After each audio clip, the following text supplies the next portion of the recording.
Why don't you just make 10 louder and make 10 be the top number and make that a little louder? These go to 11.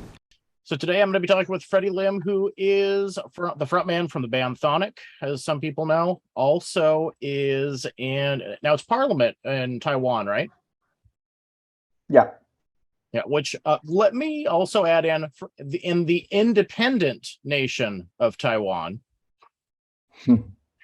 Yes. Thank you, Mike. Yeah, well, I've known for a while, you guys, have been declaring yourself independent from China. I know over the years, and I've actually figured out before we talked, we've known each other for about 15 years, I figured out. So it's been quite a while, but you have taught me quite a lot about Taiwan, the history and what's going on. And we're not going to talk about music today. We're actually going to be talking about current events in Taiwan, starting with the recent visit of one of our politicians from here, Nancy Pelosi. So I'm kind of curious how that went. Yeah, it has been quite.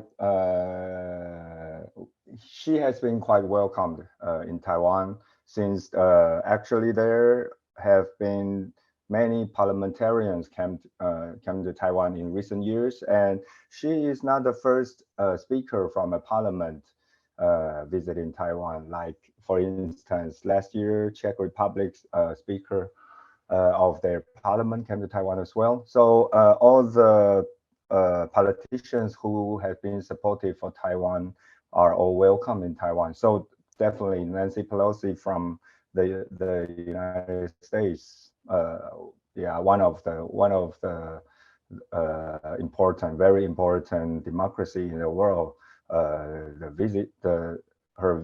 visits are very welcome here.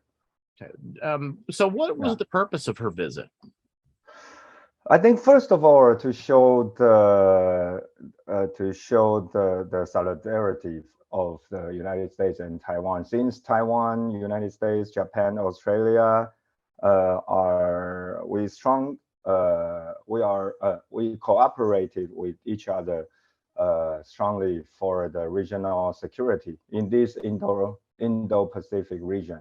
So since Nancy Pelosi are visiting this region, not just Taiwan, actually this trip, she also visited Singapore, Malaysia, and South Korea and Japan. So definitely, I think Taiwan is a very important stop for her Indo-Pacific trip. Well, so one is to show the solidarity, and the other one is to strengthen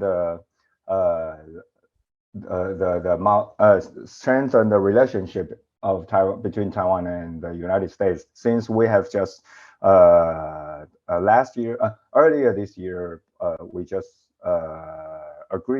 both sides just agreed to proceed a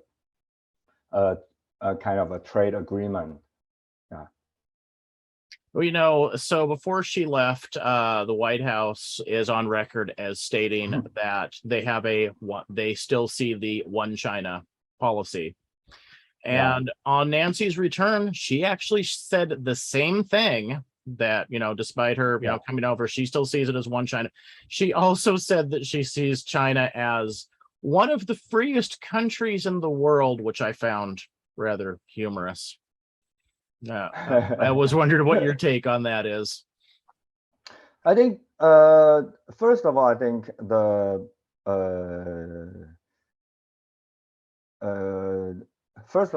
there are different contexts between the one China policy and one China principle.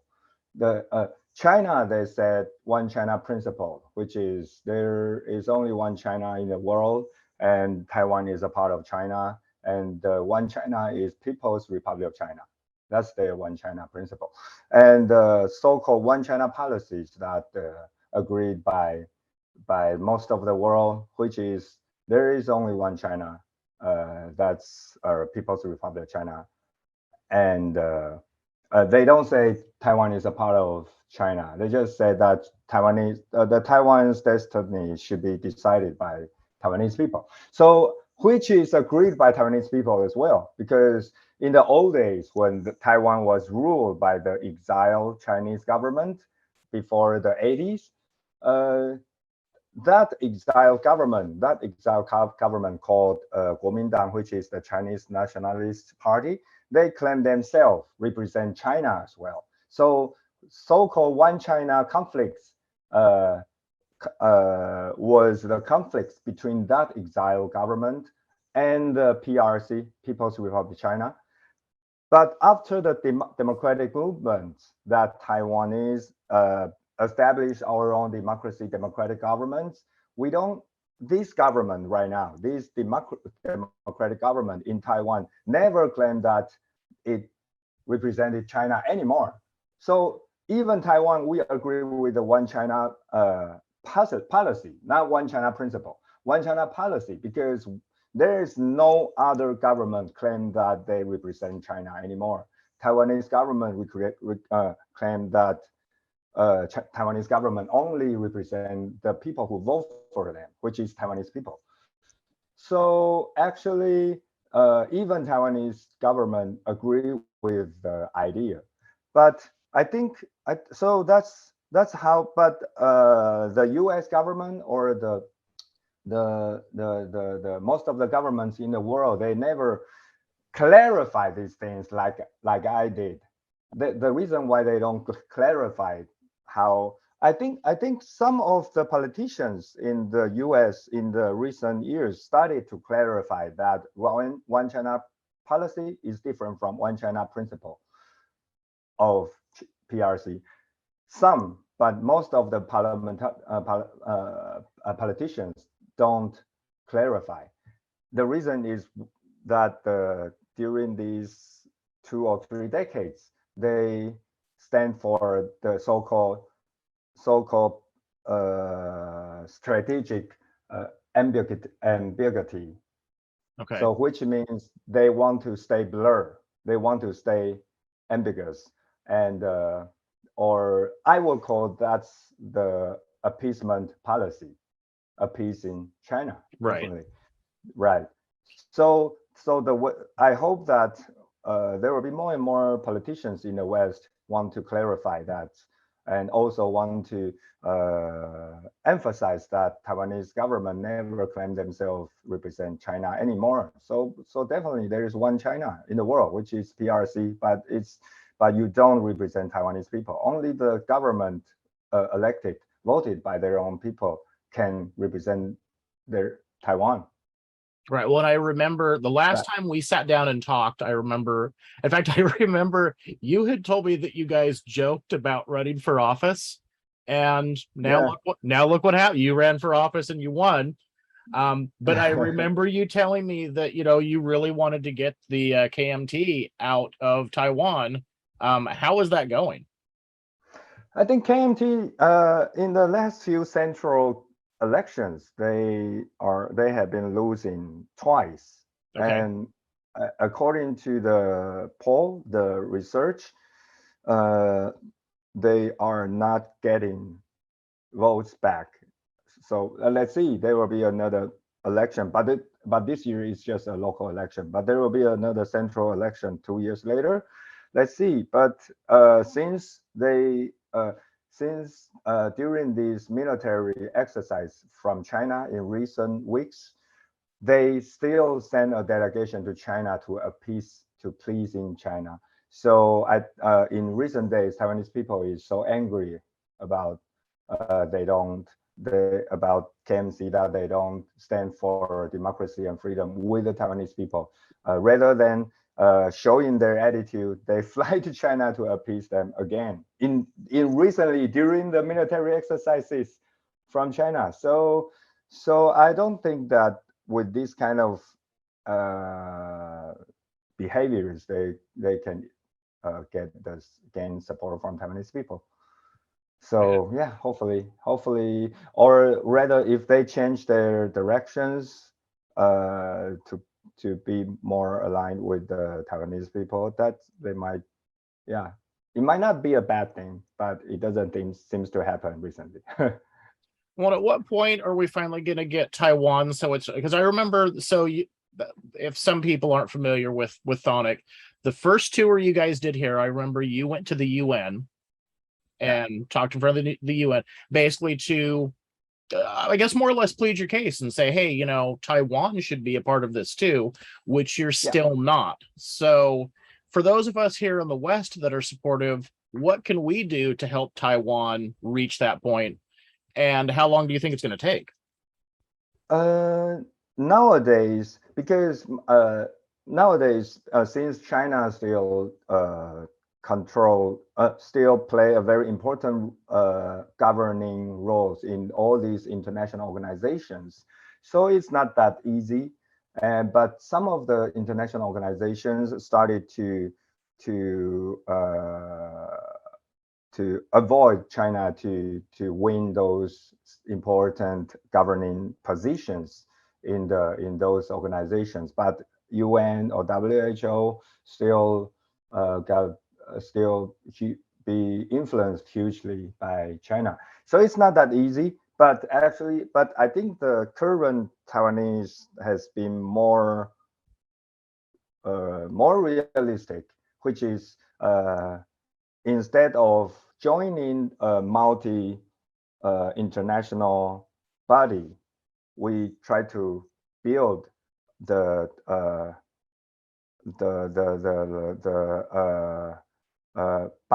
bilateral relations with certain countries stronger. So if, for instance, if Taiwan and the US, we can establish bilateral relations officially, like signing trade agreement, signing security cooperation agreements, and high-level officials can be visiting each other officially on the table to let our friendship, our relationship on the table. Then so it's strengthen the relationship between Taiwan and the world. So not just the U.S., but also we have been strengthened the bilateral relations with Japan, with a lot of European countries, with Australia, with dozens of countries. So one hand, that's instead of joining the international body directly, we strengthen our bilateral or multilateral relations with many countries, and in and the so, but it's not just a replacement.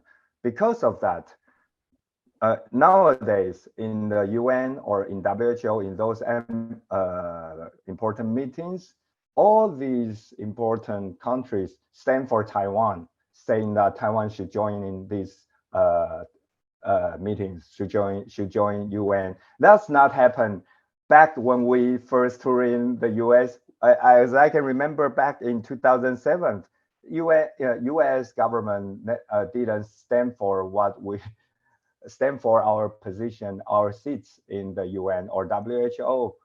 So when we strengthen our relationship with US will stand for Taiwan as well, and we try to find a agreement that can meet both benefits, both interests of both people, and that's a good thing, and also strengthen our friendship. And then the U.S. government will stand for Taiwan in the U.S. and WHO. So I think that's a better roadmap, Right. not just knocking on the international body's door, yeah, again and again. Right. Well, you mentioned the thing with trade, and I think, don't you guys already have a trade agreement, at least with us? Is because I know in Taiwan there's actually a lot of tech manufacturing that you guys do. Yeah, we have some kind of agreement, but since now, like like chips have been a very important industry based in Taiwan, and so we have, and also now we also want to build up high-level technologies and information industries, and all certain different areas that we all want to work with the US. Let me find the right words. There is a Like a partnership, you mean? Let me find the right words between Taiwan and the US that we just announced to start earlier this year. It's in English. It's in English. Let me find the right word. Sorry about that. No, it's okay. Give me a few seconds. U.S.-Taiwan Initiative on 21st Century Trade. Okay. So because nowadays the trade has been more complicated and there have been certain standards that we all have to follow with. So how to build a new standard of this century and to secure the interest of both sides. That's very important. So Taiwan and the U.S. is the Taiwan is the first country to sign this agreement with the U.S. Okay. So I think we are strengthening this. Yeah. Okay. Now I know when you and I were messaging back and forth, you had said there's some other issues going on in Taiwan that you wanted to talk about, and so I'm going to let you do that. I think, first of all, I because this is a rock radio. So first of all, I still want to let my fans know that we are working on a new single. Hopefully there will be something new later this year or earlier next year. Yeah. And second of all, I still got a lot of messages from the American fans who, although they don't, we didn't have anything new in the last 5 years, but they send us, they all care about the situation of Taiwan. So sincerely, thank you so much, because that's what Taiwan needs. Taiwan needs to be, the situation of Taiwan and the security of Taiwan need to be cared about by the international stage. And which is very important was all those Chthonic fans that we met in the last tour we toured the US might be 2013. So all those fans has been aging up. Now they are middle-aged people, or they are in different roles in different industries. So hopefully you can strengthen the relationship between you and Taiwan in your position. And what happened in Taiwan, which is we have been struggling very hard in the last few decades, in the last few years. After I got elected in the parliament in 2016, we have passed so many important bills. For instance, in 2019, in 2019, Taiwan has become the first country in Asia to legalize same-sex marriage. Okay. And which is, we try to improve Taiwan to make Taiwan be a fair and be a better democracy, which we hope to be recognized, to be noticed by the international stage. So, or another instance, we have tried to build up, we try to empower the indigenous rights as well. So, yeah, step by step, we hope that Taiwan will be the strongest friend, strongest ally of the US or of the democratic world in Indo-Pacific region. And so hopefully that, and the last thing is my district in Taipei, which is the old town of Taipei and also the political center of Taipei. So this is a fantastic district called Zhongzheng Wanhua. So the last thing that I want to share with the listeners is, after the border is open in the post-pandemic era, come to Taiwan, and I'll try to show you the most important rock places in Taipei. And yeah, you will enjoy Taipei a lot. Taiwan has changed a lot and have been more progressive a lot. So I believe you will love it. I think, Mike, you should come to Taiwan soon. You will love it. I have been telling you that I would. In fact, the last time I went to Japan, so first off, I need to remember when I'm going to Japan, when I know I've got it planned, I need to message you to make sure, find out if there's anything going on, because you guys had played a big show outside the Parliament building there at the same time that I was in Japan. I was like, if I would have known about this, I would have booked a flight and went over. And I missed it. No problem. But I believe that there are annual festival in March. So if you are coming to this region, you can come to Taiwan later March. That will be a good season to come. Okay. Well, I've told you too that if you're ever coming over here and coming to this area, you let me know, and we'll do our best to help you out and take care of you when you come visit. Definitely. Thank you. All right. So my last question before you. So how has Taiwan changed from when you were little till now? Been changed a lot. When I was little, when I was a kid, I can't even speak in Taiwanese because that KMT government that exiled from China, they banned us to speak our native tongue. They just let us they forced us to speak in Mandarin, and which is the official Chinese language in China. Right. But in Taiwan, we speak our native tongue, but they ban us. If I spoke in Taiwanese, I would be fined by teacher in the school. So nowadays there are so many television shows and movies made by Taiwanese language. They spoke by the actress in all those films speak in Taiwanese or their native tongues. And also when I was a kid, all those tapes, all those music songs have to be censored by the government. So there were so many band songs, not rock band songs, but band songs, and band music, band tapes. And nowadays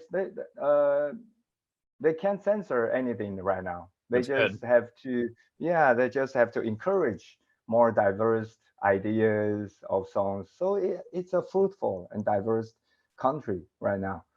So many things has been changed, and Taiwan used to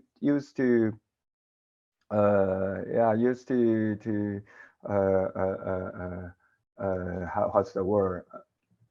What used to discriminate the LGBTQ people and also indigenous people, and nowadays we try to try to improve their rights. So lots of things has changed, and I can remember that even my parents, they discriminate indigenous people and LGBTQ people when I was young, and the government gave us the wrong message about them, about those minorities. But these days, even my parents, they changed their minds. They support them. I think in the last two to 3 decades, we have done a quite fairly good job. Hopefully it will be better. Yeah.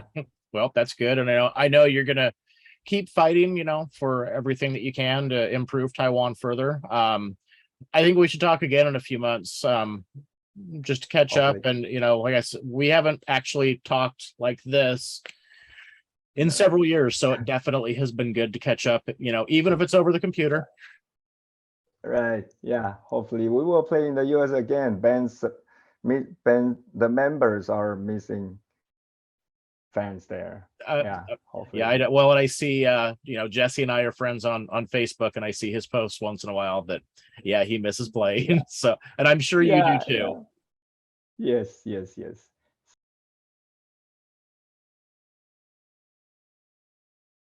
All right, I'll let you go. Let's talk again soon. Okay, no problem. Bye. Thanks a lot. Bye. Thank you. Bye.